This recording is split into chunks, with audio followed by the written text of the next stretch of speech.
Bismillah.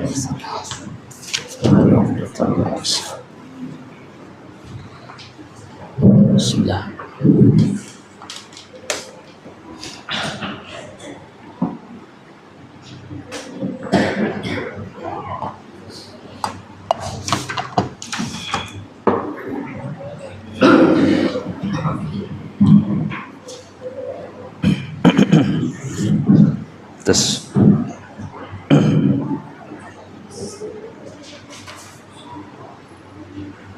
Bismillahirrahmanirrahim. Assalamualaikum warahmatullahi wabarakatuh.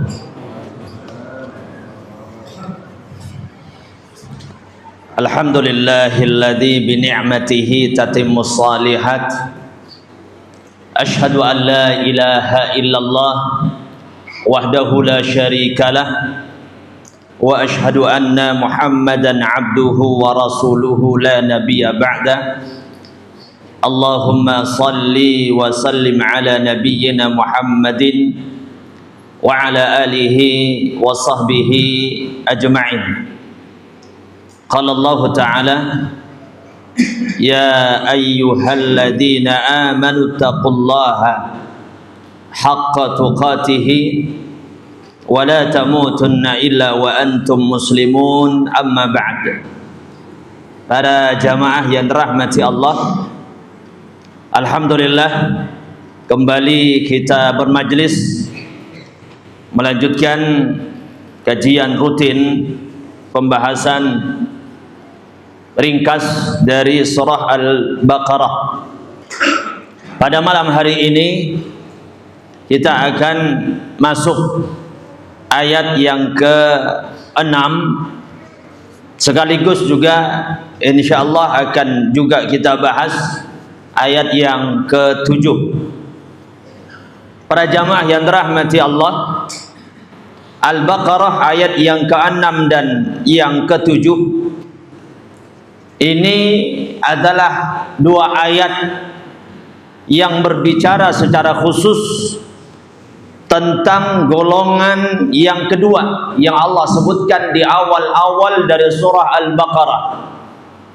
Golongan yang pertama adalah orang-orang yang bertakwa, ciri-cirinya, sifat-sifatnya, dan identitas yang mereka miliki.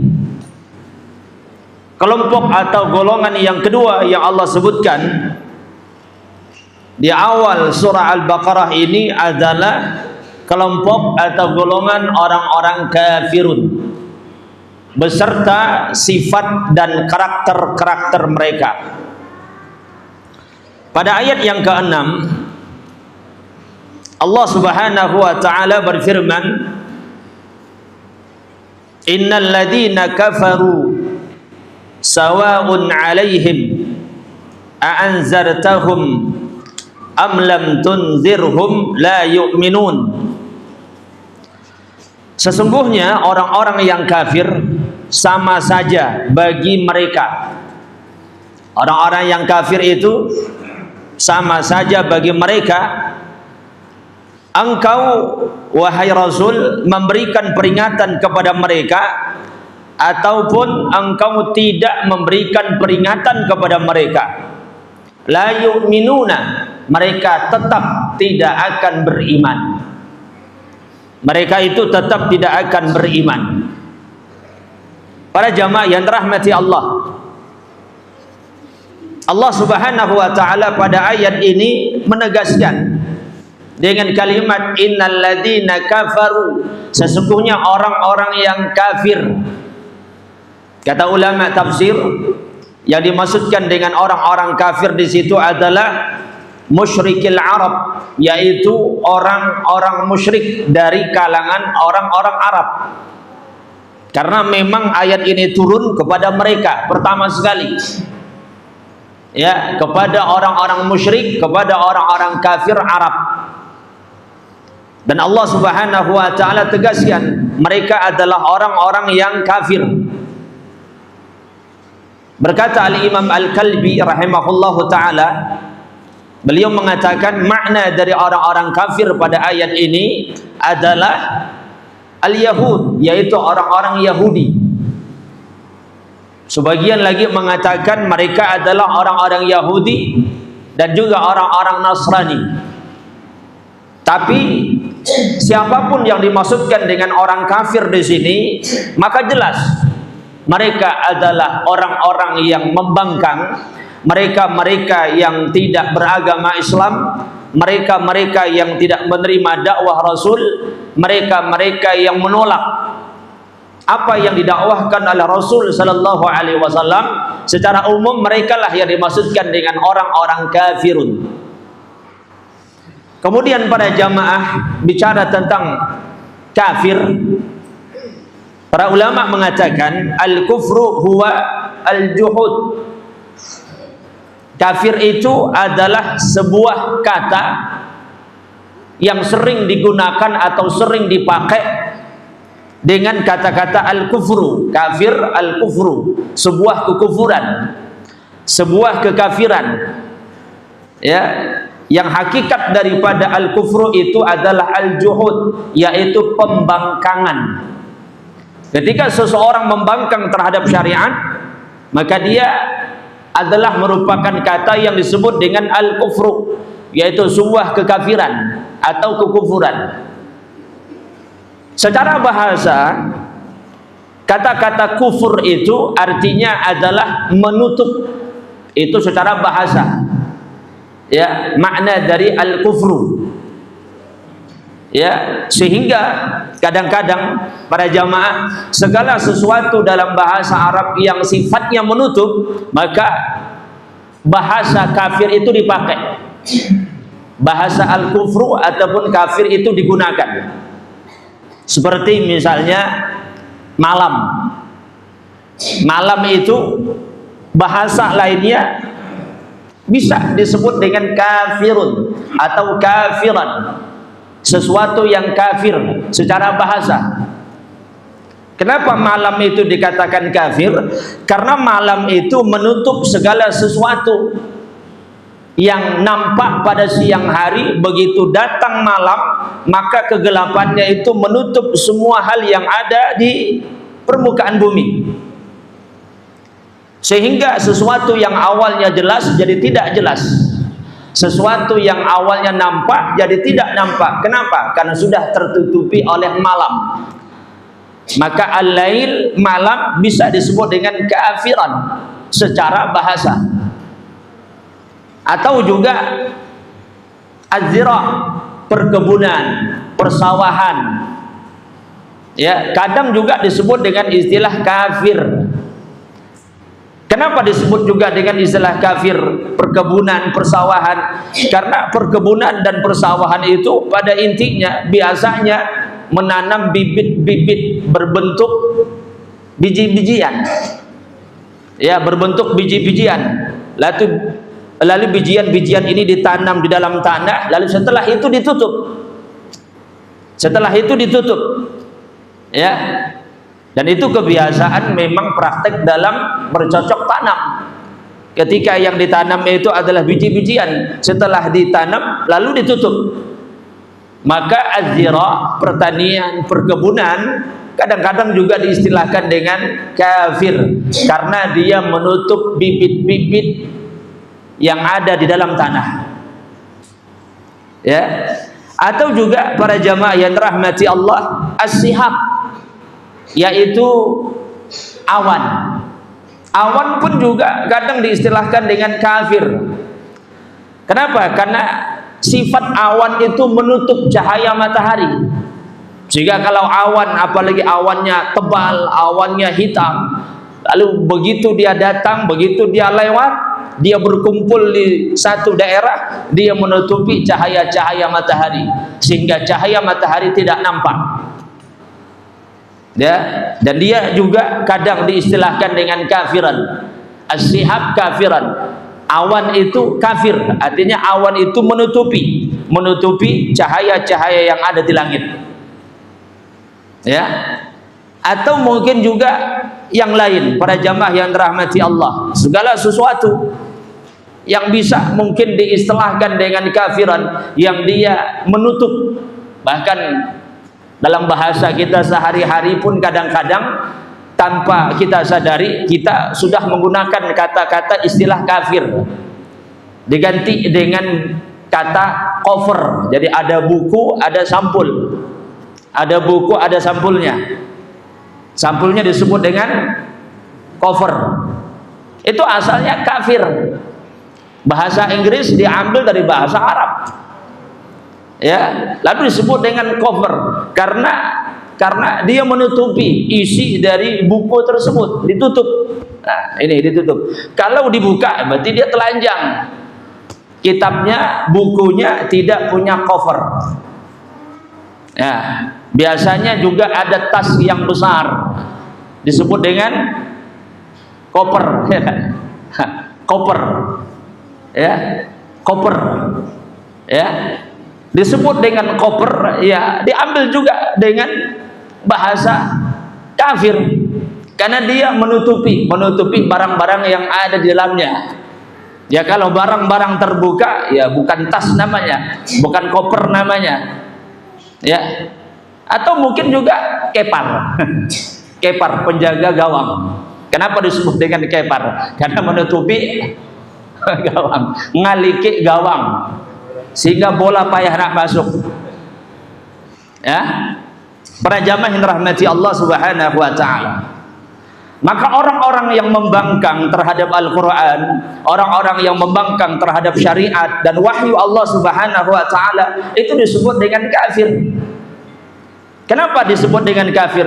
Karena dia menutupi al-haq, dia menutupi kebenaran.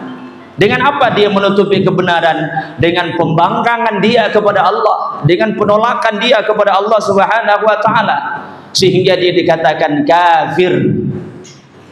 Maka istilah kafir ini bukan istilah yang menyinggung orang, dan tidak boleh seseorang itu tersinggung dengan kata-kata kafir kalau dia memang kafir.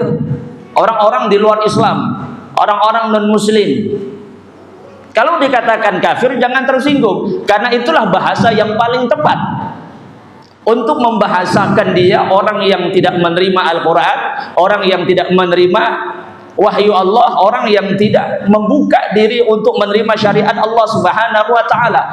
Dia menutupi dirinya daripada hidayah syariat Allah Subhanahu wa taala, maka dikatakan kafir. Ya, maka Anda yang non muslim jangan tersinggung, karena ini bahasa yang paling tepat dan itu bahasa yang paling halus yang Allah Subhanahu wa taala sebutkan. Kalau kita ingin marah dengan istilah yang untuk menyebutkan orang-orang di luar agama, tentu kita lebih tersinggung lagi lah. Ya, karena kita oleh orang-orang Nasrani dibilang domba yang tersesat. Loh, ngapain tersinggung? Itu istilah mereka. Mungkin lebih kasar lagi, lebih menyinggung lagi kalau kita ingin marah. Ya. Lalu tiba-tiba muncullah fatwa, jangan sebut mereka kafir. Ya, muncullah pendapat, muncullah sebuah perkataan yang diucapkan oleh tokoh-tokoh orang-orang Islam sebagian, jangan disebut mereka orang-orang kafir karena nanti mereka tersinggung. Loh, kita tidak tersinggung dibilang domba yang tersesat, kenapa antum bisa tersinggung? Ya, bahasa kafir itu kan artinya Anda menutup diri dari Al-Quran, dari wahyu Allah Subhanahu wa taala, dari Islam secara umum. Justru kalau Anda dikatakan mukmin, nah itu yang lebih harus tersinggung, karena kenyataannya tidak seperti itu. Ya. Nah, para jamaah yang dirahmati Allah Subhanahu wa taala, maka orang-orang kafir adalah orang-orang yang menutup al-haq, kebenaran, dengan pembangkangan-pembangkangan yang dia lakukan. Kemudian para jamaah yang dirahmati Allah, bicara tentang masalah kufur, bicara tentang masalah kafir ini atau kata-kata kekufuran ini adalah pembicaraan yang luas, karena dia terbagi-bagi lagi.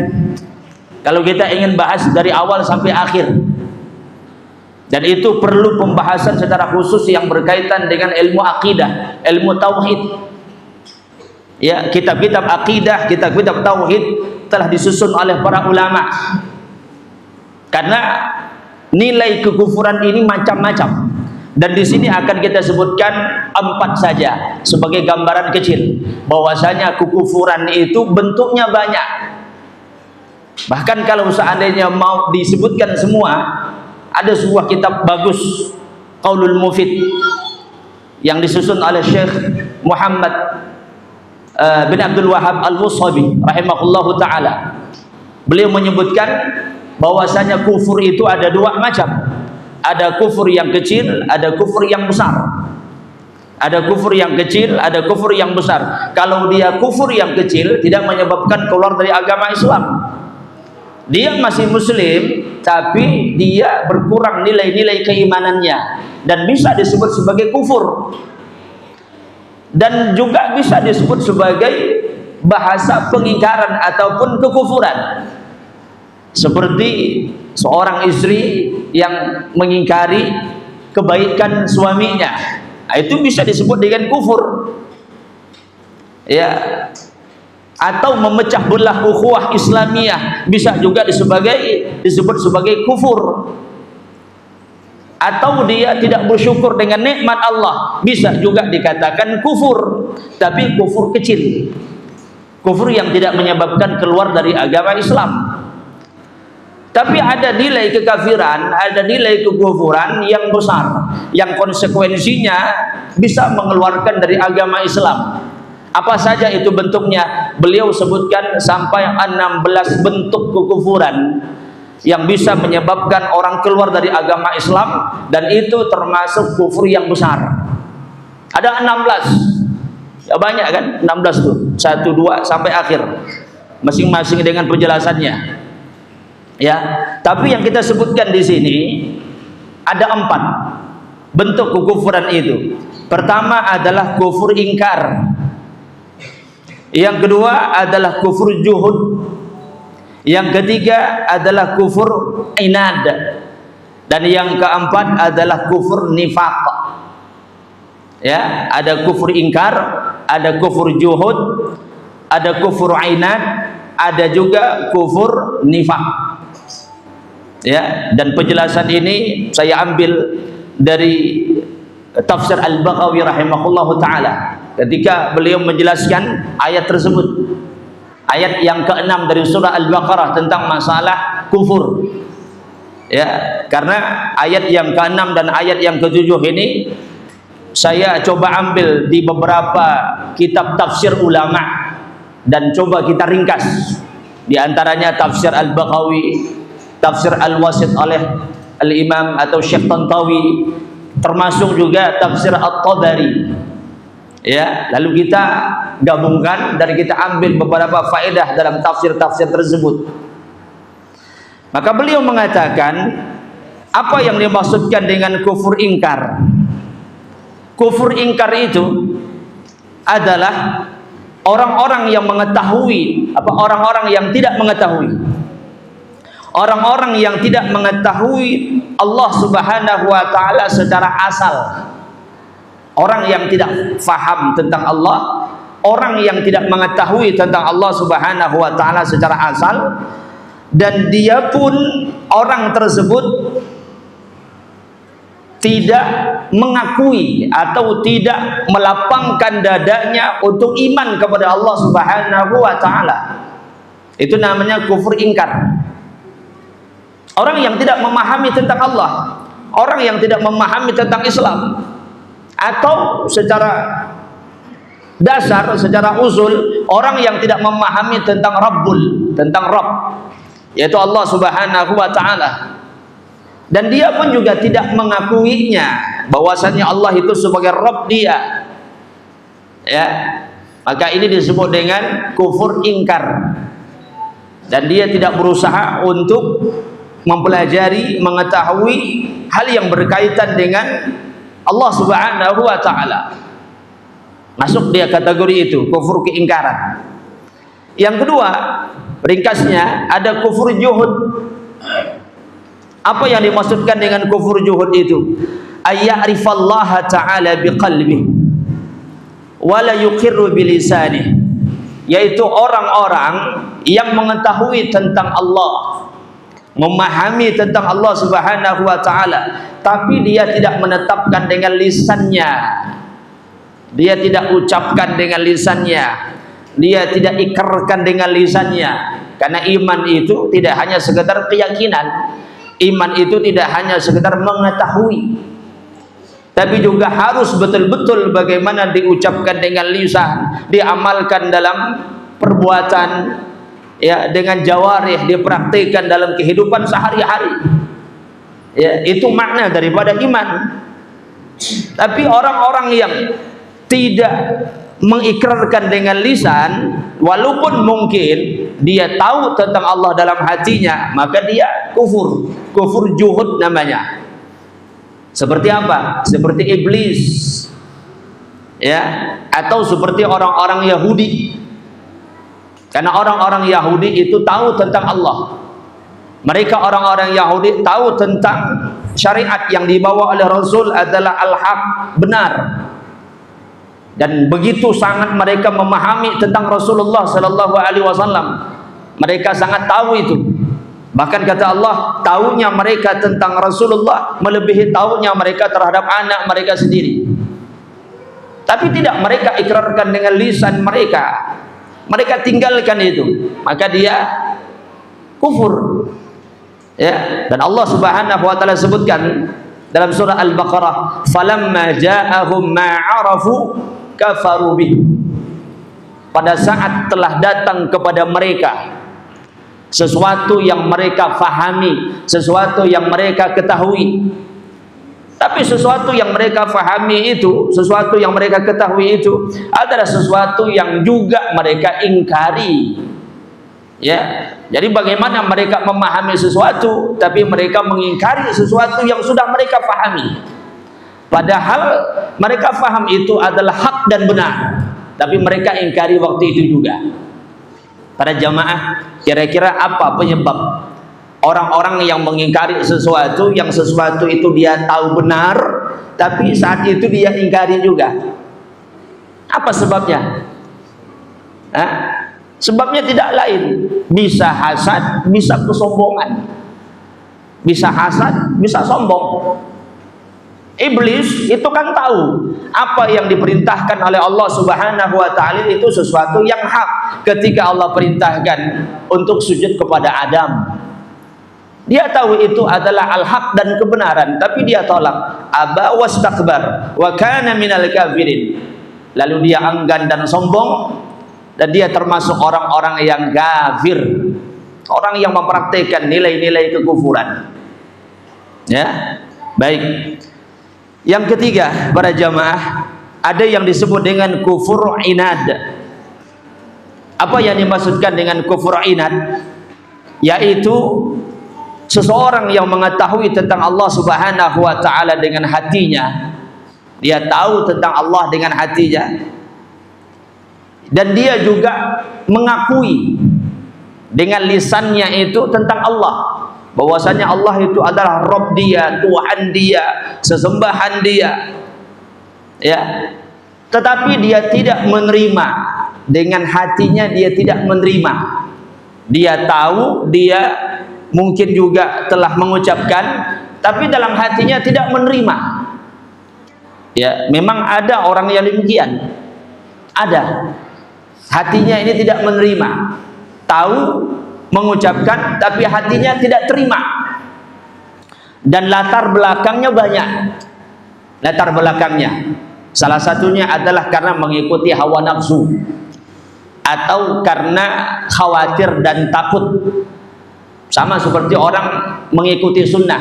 Mungkin banyak orang faham tentang sunnah, tahu tentang bagaimana kita menghidupkan sunnah, menghidupkan sesuatu yang datang dari Nabi Shallallahu Alaihi Wasallam. Bagaimana kita harus berdiri dan berjalan di atas apa yang disyariatkan oleh Nabi, meninggalkan bid'ah. Banyak orang yang faham, insya Allah kita yakin demikian. Karena banyak mereka yang dengar, yang menyimak, atau banyak di antara mereka yang tahu, belajar, mondok, kuliah, dan lain sebagainya. Tapi satu sisi dia menolak karena ada kekhawatiran dalam hatinya. Ada kekhawatiran. ketakutan, takut dicela, takut dimusuhi, takut ndak dikawanek bahasa kita, takut nanti diusir, ya. Atau ada gambaran pengikut sunnah itu jumlahnya tidak banyak, pengikut sunnah itu jumlahnya sedikit.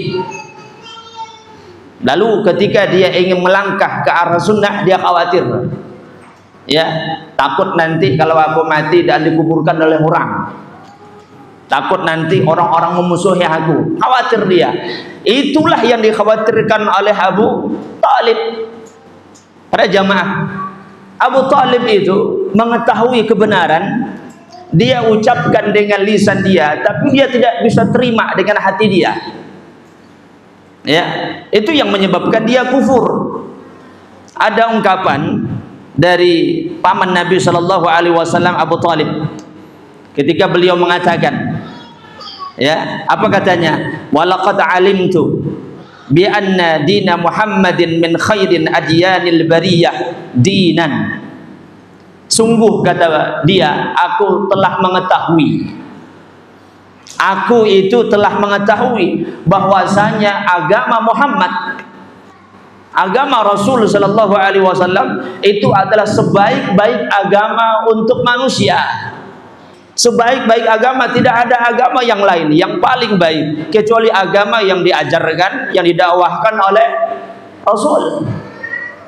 Kata dia, laqad alimtu, aku tahu itu, aku tahu. Tapi apa katanya?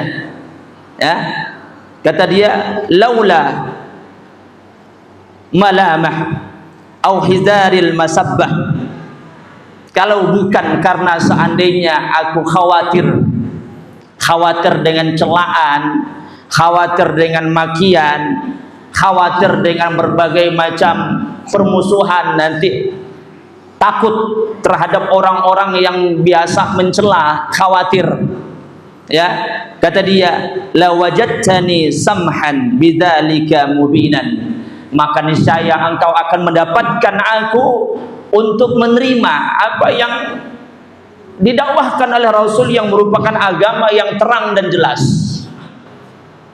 Ya, jadi apa yang dikatakan oleh Abu Talib ini terang.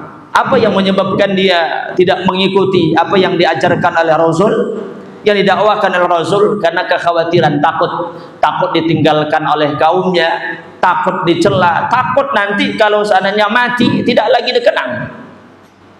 Ya, para jamaah yang rahmati Allah, akhirnya dia mati dalam keadaan kafir. Nah, ini disebut dengan kafir inat, karena dia mengetahui, dia juga mengucapkan, tapi dia tidak bisa menerima dalam hatinya. Kemudian yang keempat, para jamaah, ada yang disebut dengan kafir nifak. Apa maksud kafir nifak itu?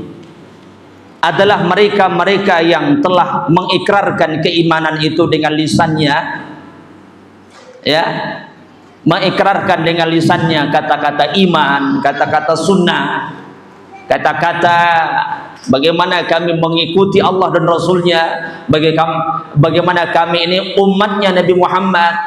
Jadi ucapannya begitu lantang, kami ini adalah umatnya Rasul, kami ini beriman kepada Allah dan Rasulnya.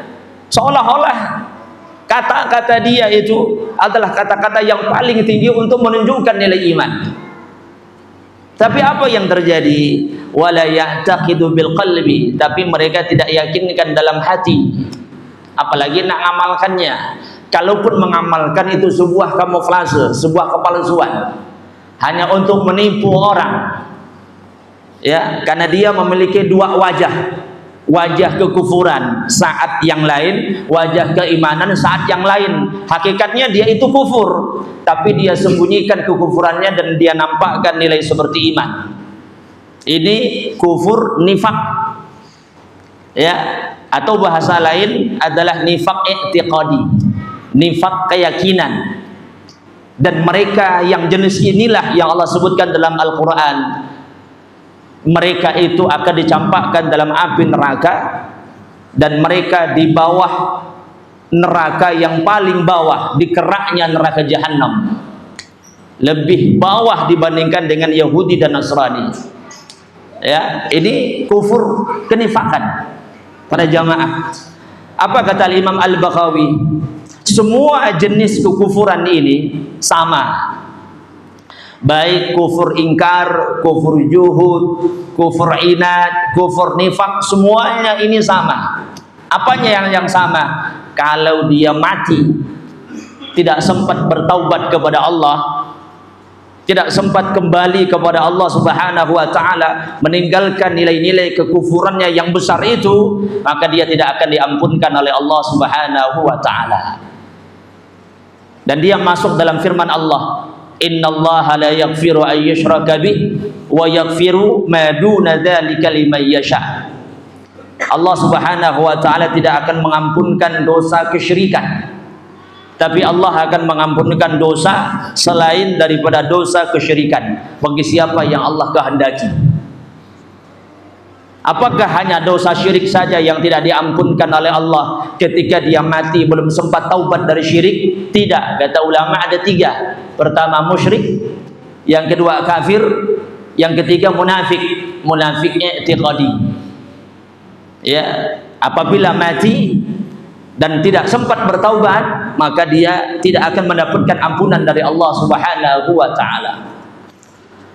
Kemudian para jamaah yang dirahmati Allah, lalu Allah Subhanahu wa taala berfirman ketika Allah menyebutkan innal ladzina kafaru, sesungguhnya orang-orang yang kafir, sawaun alaihim, sama saja bagi mereka itu, apakah engkau memberikan peringatan kepadanya atau engkau tidak memberikan peringatan kepadanya. La yu'minun, mereka tidak akan beriman, mereka tidak akan tunduk, mereka tidak akan beriman.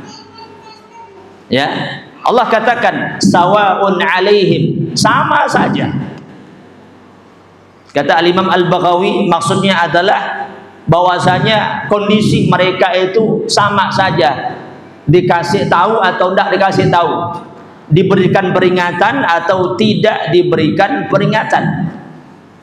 Ya, karena memang para jamaah, baik itu orang kafir, baik itu orang fasik atau orang munafik, maka salah satu tugas dai, tugas para mubaligh, para ulama, para alim adalah memberikan peringatan. Tidak hanya sekedar mengajar, tapi harus memberikan peringatan. Ya, karena Imam Al-Baghawi mengatakan orang yang memberikan peringatan, maka sudah pasti dia dikatakan seorang muallim, seorang yang mengajar. Ya, seseorang yang mengajar. Ya, karena di antara karakter muallim, orang yang mengajar itu ya harus memberikan peringatan. Ya, memberikan peringatan. Dan orang yang menjadi muallim, orang yang mengajar, belum tentu dia orang yang memberikan peringatan, hanya ngajar saja. Makanya dai demikian karakter dan sifatnya. Jangan ceramah itu hanya sekedar sesuatu yang disampaikan, apa yang disenangi oleh orang. Tidak ada ancaman. Tidak ada ancaman ini kalau tidak sholat, kalau menyimpang dari sunnah Nabi, kalau melakukan kesyirikan, kalau menjauhi diri daripada syariat, kalau tidak menuntut ilmu, itu tidak disentuh sama sekali. Ya, tapi yang dibicarakan sesuatu yang umum, yang sudah disepakati oleh orang.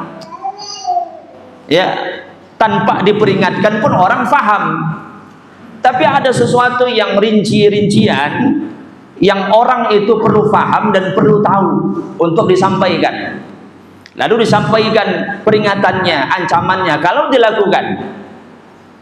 Ya, itu tugas daripada seorang dai. Makanya Allah Subhanahu wa taala sebutkan engkau memberikan peringatan kepada mereka ataupun tidak. Itulah namanya dakwah. Ad-dakwah ilallah. Berdakwah kepada Allah, mengajak manusia kembali kepada Allah, mengajak manusia kembali kepada sunnah yang diajarkan oleh Rasul. Ya, bukan kembali dan mengembalikan manusia, membawa manusia cinta dengan dunia, cinta dengan hiburan dan lain sebagainya. Ya, karena saya sering ulang-ulang, bahwasanya manusia itu tidak perlu diajari untuk cinta dengan dunia, cinta dengan harta, tidak perlu diajari, tidak perlu diperingatkan, karena manusia memang sudah cinta dengan harta tersebut. Tapi cinta akhirat itu yang berat. Cinta kepada Allah, cinta kepada Rasul dengan sebenar-benar cinta, itu yang sulit untuk ditanamkan. Maka itu yang paling organ untuk kita betul-betul tanamkan kepada umat. Dan ini tentunya tugasnya secara khusus para dai, para mubaligh, ya, disampaikan itu kepada umat. Nah, para jamaah rahmati Allah, apa maksud daripada memberikan peringatan? Yang kata Allah kepada Nabi, engkau berikan peringatan kepada mereka atau tidak engkau berikan peringatan kepada mereka, itu sama saja.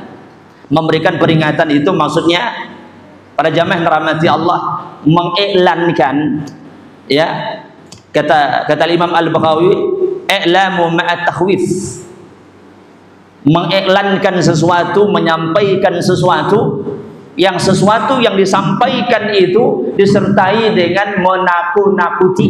Nah, ini perbuatan dosa, ini perbuatan maksiat, lalu ditakut-takuti dengan azab, ditakut-takuti dengan sesuatu yang akan menimpa dia daripada kejelekan dan keburukan, baik di dunia ataupun di akhirat.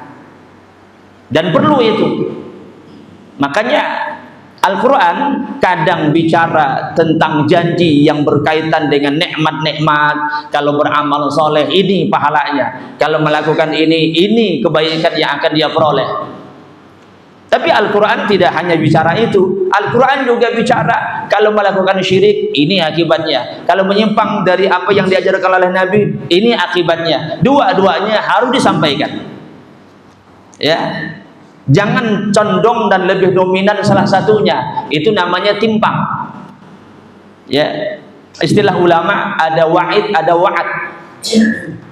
Ada wa'id, ada ayat-ayat wa'id ancaman, ada wa'ad, ayat-ayat yang berkaitan dengan janji-janji.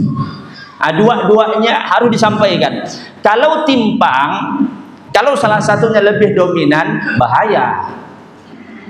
Ya. Kalau misalnya hanya ayat ancaman yang disampaikan tiap hari, lama-lama jadi khawarij dia. Ya, lama-lama jadi khawarij. Sehingga seperti tidak ada lagi orang Islam, semuanya dah kafir semua dah. Karena semuanya disebutkan ayat-ayat ancaman. Ya, lalu tidak ada nilai-nilai pengharapan ampunan, keimanan yang masih ada, keimanan yang masih tersirat dalam hatinya, itu sudah tidak ada lagi. Kenapa? Karena setiap hari disampaikan ayat-ayat ancaman, atau sebaliknya disebutkan hanya ayat-ayat yang berkaitan dengan janji-janji ampunan, rahmat Allah, pahala Allah. Akhirnya nanti orang mudah berbuat maksiat. Kenapa? Allah ampunkan nanti, ya, melakukan kesyirikan gampang, tidak masalah, nanti tinggal taubat, Allah kan maha pengampun.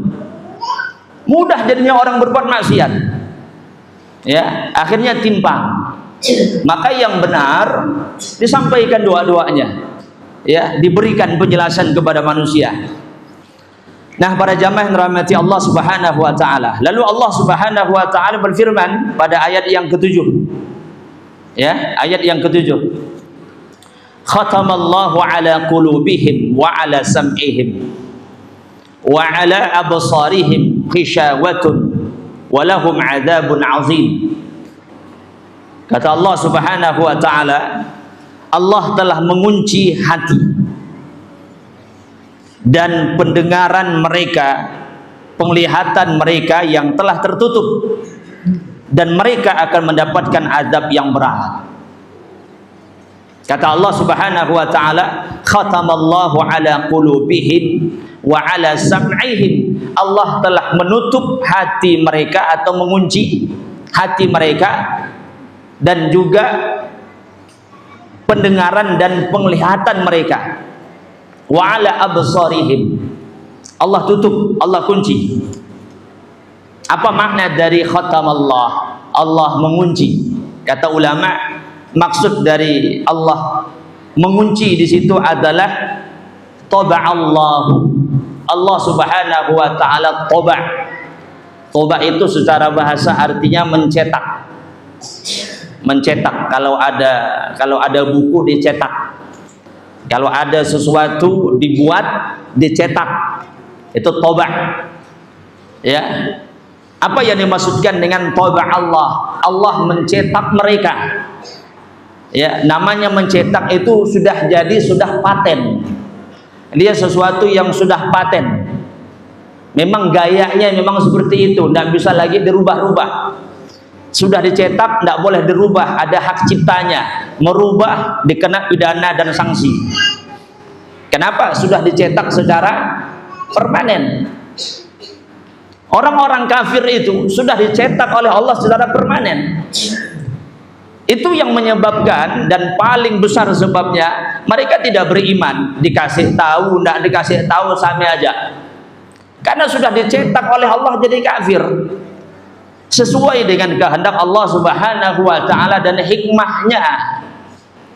Ya, sesuai dengan ketentuan Allah Subhanahu wa taala. Toba Allah Subhanahu wa taala telah mencetak mereka sehingga mereka menjadi kafir. Ya. Kemudian Allah Subhanahu wa taala sebutkan ala qulubihim, di hati mereka. Mereka itu tidak bisa menerima kebenaran. Ya, di hati mereka itu sudah terkunci, sudah tertutup.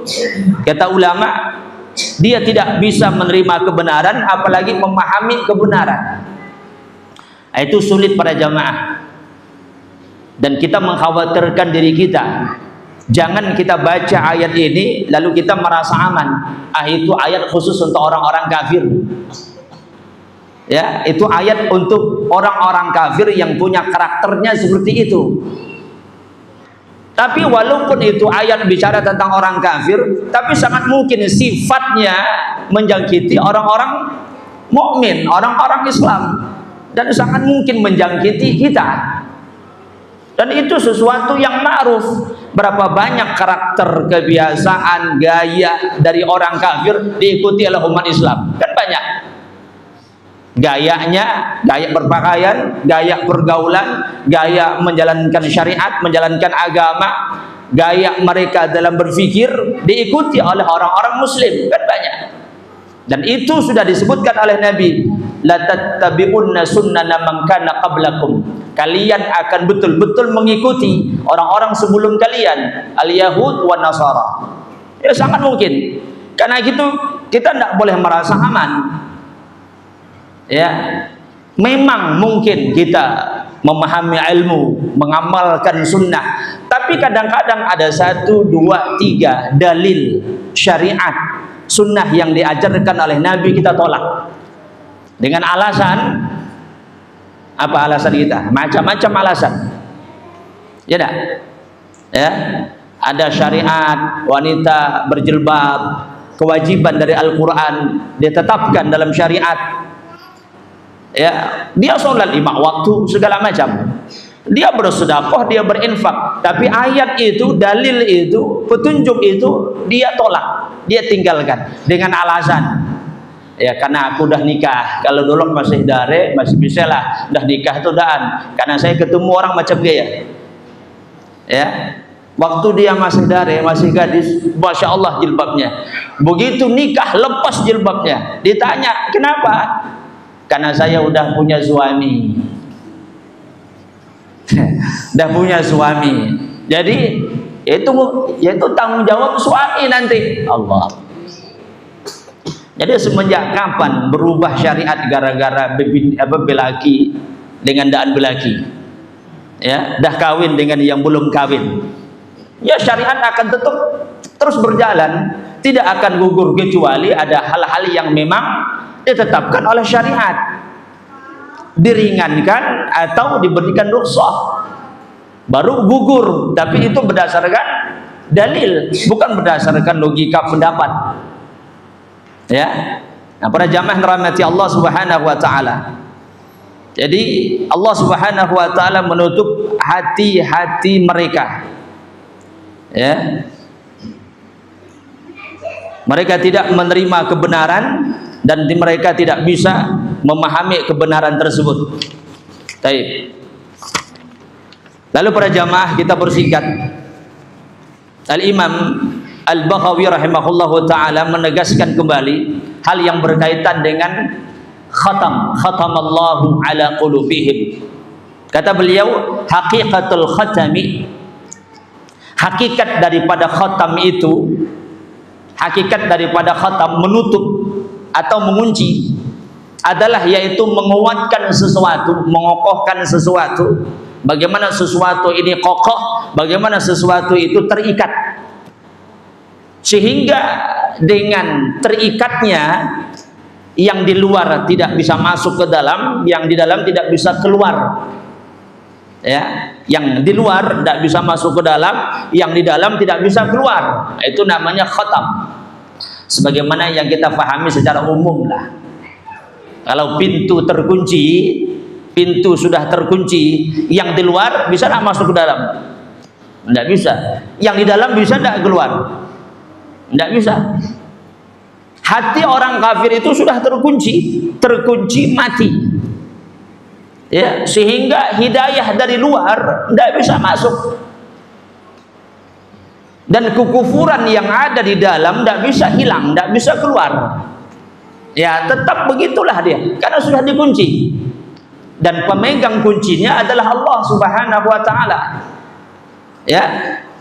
Jadi pada jamaah dirahmati Allah, karena itu ahli sunnah wal jamaah mereka memahami makna dari khatamallahu ala qulubihim adalah hakama ala qulubihim bil kufri, yang mana Allah Subhanahu wa taala telah menetapkan, telah menghukumkan terhadap mereka di hati mereka itu dengan kekufuran.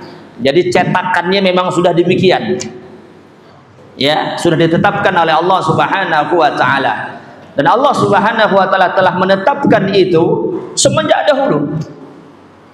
Sebelum Allah Subhanahu wa taala menciptakan langit dan bumi. Ya, ketetapan tentang kekufuran itu sudah ada. Siapa yang kufur itu sudah ada. Siapa yang kafir, siapa yang mukmin itu sudah ditetapkan oleh Allah Subhanahu wa taala. Ya. Para jamaah yang dirahmati Allah. Lalu Allah sebutkan pada ayat ini wa ala sam'ihim, dan juga terhadap pendengaran mereka. Kata ulama, ya, kata ulama ala maudhu'i sam'ihim fala yasma'unal haqq, yang mana mereka itu secara umum tidak bisa mendengarkan kebenaran, tidak bisa betah mendengarkan kebenaran, tidak bisa menyimak kebenaran. Mereka sudah tinggalkan kebenaran itu. Kalau seandainya Nabi mendakwahkan lalu membacakan firman Allah, mereka menutupi telinga-telinga mereka. Lalu mereka tidak peduli apa yang disampaikan oleh Nabi, dan mereka pun berlalu. Mereka tinggalkan. Ya, dan mereka tidak bisa mendengarkan kebenaran itu. Nah, para jamaah, khawatirnya karakter seperti ini dimiliki oleh seorang muslim. Karena itu tadi kita sampaikan, tidak merasa aman dari karakter orang-orang kafir. Ya, maka perlu hidayah dari Allah, rahmat dari Allah, pertolongan dari Allah Subhanahu wa taala, agar hati kita itu betul-betul lapang dengan semua syariat yang datang dari Allah dan juga dari Rasulnya, sesuai dengan akal kita, sesuai dengan hawa nafsu kita ataupun tidak, semuanya kita terima dan kita berlapang dada. Karena tidak hanya sekitar kita terima begitu, tapi hati kita betul-betul lapang. Dan kita pun menjalankannya karena Allah Subhanahu wa taala, bukan karena terpaksa, bukan karena kepentingan, bukan karena yang lain, karena memang hati kita memang sudah tunduk ya dengan kebenaran tersebut. Para jamaah, lalu Allah katakan wa ala absarihim ghisyawatun, dan pada pendengaran mereka, pada penglihatannya, pada pendengarannya, pada hati-hati mereka itu sudah terkunci. Lalu Allah tambah lagi dengan kalimat khisyawah. Khisyawah itu artinya adalah, disebutkan oleh ulama, yaitu mereka-mereka yang menutup diri sehingga mereka tidak bisa melihat kebenaran. Jadi betul-betul pendengarannya itu dan penglihatannya buta. Buta terhadap kebenaran. Mereka bisu, mereka tuli, mereka buta terhadap al-haq, kebenaran. Kan ngeri itu. Sifat orang-orang kafir yang Allah Subhanahu wa taala sebutkan. Makanya gaya orang-orang kafir di zaman dahulu yang kita lihat bagaimana mereka hidup di zaman Nabi, menyaksikan langsung wahyu atau mukjizat, langsung dilihat. Ya, ada yang beriman dan ada yang makin kafir. Karena mereka sudah dibutakan sehingga mereka tidak bisa melihat kebenaran yang di hadapan mereka. Baik para jamaah, sudah masuk waktu Isya. Ya, silakan azan dulu.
لا إله إلا الله اللهم رب هذه الدعوة التامة الصلاة القائمة آت محمد الوسيلة والفضيلة وحسن المقام.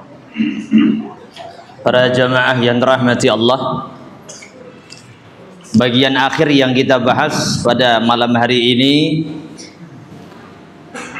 ayat yang ketujuh dari surah Al-Baqarah. Allah Subhanahu wa taala berfirman, walahum adzabun azim. Mereka itu, kata Allah Subhanahu wa taala, mendapatkan azab yang berat. Mereka itu akan mendapatkan azab yang berat. Para jamaah yang dirahmati Allah, dari ayat ini, ayat yang ke-7, Allah Subhanahu wa taala telah menyebutkan salah satu di antara sifat hati orang kafir. Salah satu di antara sifat hati orang kafir. Karena sifat hati orang kafir itu banyak sekali yang Allah sifatkan dalam Al-Quran. Disebutkan oleh para ulama ahlul ma'ani, paling tidak Allah Subhanahu wa taala telah mensifati hatinya orang kafir itu dengan 10 sifat. 10 sifat hati orang-orang kafir. Ya, kita sebutkan dengan ringkas. Pertama, mereka adalah memiliki hati yang khatam, yaitu tertutup atau terkunci, seperti tadi yang kita sebutkan pada ayat yang ke-7 dalam surah Al-Baqarah. Hati mereka sifatnya adalah khatam, terkunci. Yang kedua, toba. Toba itu artinya adalah memiliki watak yang keras atau pembangkang, memiliki watak yang keras dan pembangkang. Toba, atau maknanya yang tadi kita sebutkan, dia sudah tercetak menjadi hati yang betul-betul membangkang. Yang ketiga, doyiq. Allah juga sifatkan hati orang-orang kafir itu doyiq. Doyiq itu artinya adalah hati yang sempit, hati yang tidak lapang pada keimanan, ketaatan kepada Allah Subhanahu wa taala. Jadi hatinya sempit. Kemudian yang keempat, hati mereka adalah hati yang marad, hati yang berpenyakit. Ya, hati yang tidak sehat di atas keimanan, ketakwaan, tapi hati yang diselimuti dengan berbagai macam penyakit-penyakit hati. Jadi kotornya hati mereka itu dengan berbagai macam penyakit, dan itulah yang membahayakan mereka. Yang kelima, mereka juga disifati dengan hati yang ar-rinu. Ar-rinu itu artinya kotor, ya, atau bahasa lain najis. Allah Subhanahu wa taala berfirman, innal musyrikina najasun. Sesungguhnya orang-orang musyrik itu najis. Lihat bagaimana bahasa Allah untuk orang-orang musyrik, untuk orang-orang kafir. Hatinya najis. Ya, bukan badannya najis, tapi hatinya. Kenapa hatinya najis? Karena i'tiqad mereka ini i'tiqad keyakinan yang menyimpang, sehingga Allah sebutkan dengan bahasa najis, kotor. Yang keenam, betul yang keenam. Yang keenam, hati mereka itu disebut dengan sifat al-maut, hati yang mati. Sudah pasti. Tidak ada hati orang kafir itu hidup. Ya, tidak ada keimanan, itu sudah cukup menunjukkan hatinya mati. Yang ketujuh, hati yang qasawah, hati yang bengis. Ya, mereka sebenarnya ingin umat Islam itu masuk dalam agama kafir. Walan tarada ankal yahudu walan nasara hatta tattabi'a millatahum. Mereka bengis. Itu realitanya memang demikian. Semenjak zaman dahulu mereka menumpahkan darah kaum muslimin dan bengis, kejam. Yang ke-8, ya, hati mereka adalah hati yang insiraf, hati yang berpaling daripada kebenaran, berpaling daripada wahyu Allah, berpaling dari dakwah Nabi sallallahu alaihi wasallam, ditinggalkan. Ya, hati yang senantiasa berpaling. Yang ke-9, hati yang hamiyah, hati yang selalu merendahkan, hati yang condong untuk merendahkan orang lain. Ya, karena orang-orang kafir begitu kelakuan mereka. Orang-orang Islam itu direndahkan. Dan silakan baca ya akhir daripada surah Mutaffifin. Nah, di situ Allah sebutkan bagaimana perendahan mereka terhadap orang-orang yang beriman. Dan yang ke-10, hati mereka disifati dengan hati yang ingkar. Ya, sehingga mereka disebut dengan kafir karena mereka telah ingkar dengan firman-firman Allah, dengan wahyu-wahyu dan dakwah Rasul sallallahu alaihi wasallam. Nah, itu di antara sifat-sifat hati-hati mereka orang-orang kafir. ya, dan satu sisi karena pokoknya yang pertama, hati mereka telah dikunci mati oleh Allah Subhanahu wa taala sehingga nilai keimanan tidak bisa masuk dalam hatinya. Ya, baik. Para jamaah yang dirahmati Allah Subhanahu wa taala, itu ringkasan dari pembahasan ayat yang ke-6 dan ayat yang ke-7. Sebenarnya ada hal yang lain dari penjelasan ini, artinya masih ada, tapi mungkin kita cukupkan. Mudah-mudahan yang kita ringkas ini bermanfaat dan kita paling tidak mengetahui sedikit ayat-ayat Allah Subhanahu wa taala tentang karakter orang-orang kafir. Dan insyaallah akan kita lanjutkan kajian yang berikutnya pada ayat yang berikutnya, pembicaraan golongan yang ketiga, yaitu orang-orang munafiqun, tentang orang-orang munafik. Allahu a'lam bishawab wa sallallahu ala nabiyyina Muhammadin wa ala alihi wa sahbihi ajma'in. Wa sallallahu ala nabiyyina Muhammadin. Subhanakallahumma wa bihamdika asyhadu an la ilaha illa anta astaghfiruka wa atubu ilaik. Assalamualaikum warahmatullahi wabarakatuh.